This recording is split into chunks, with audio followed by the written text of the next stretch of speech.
Well, I find myself sitting around camp without a whole lot to do, so thought I'd put together a little tutorial on the best way I've found to build a campfire. I know there's more than one way to skin a cat, but in my experience, this is the best way to do it. That pretty much guarantees that you're going to get a fire started with your first match. So, first thing you want to do is take a couple of decent sized logs. You want to lay them parallel.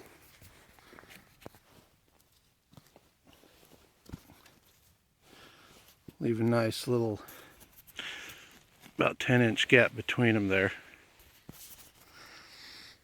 Then you're going to take your first layer, which I'm using brown paper sack because that's what I got. But what I found that works even better is to take some paper towels and roll them up into logs, just twist them into logs, make 4 or 5 of those, and that works pretty good. But this is what I got, so I just kind of lay them in there crisscross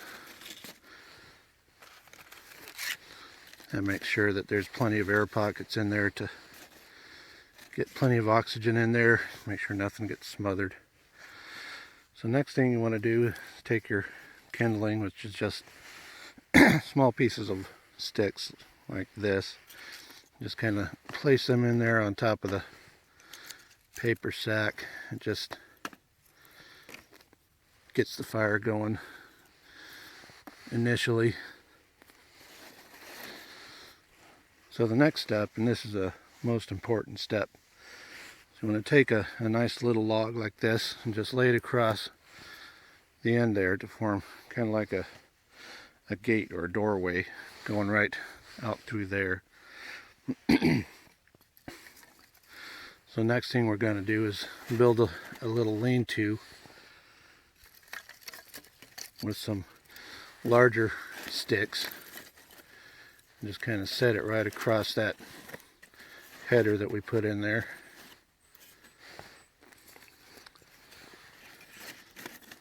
Cover that area like that. So what we've got, I'll look at it from this side. We've got a nice little doorway right here. It's going to keep that open so plenty of oxygen can get just sucked right into that area. That'll get your fire going nice and good.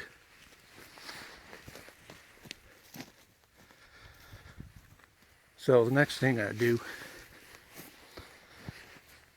is take a couple of larger sticks and just kind of lay them across the 2 big logs here, leaving some space between them. So what that does, now we've got a little door on this side. So once that initial lean-to gets going, there's plenty of hole here for it to suck oxygen in to get this layer going. So then lastly, you can just take a couple of nice sized logs here, just kind of stack them up there. That's all you need. So that setup will give you lots of open spaces, making sure that lots of air can flow in through there and get that fire going really good.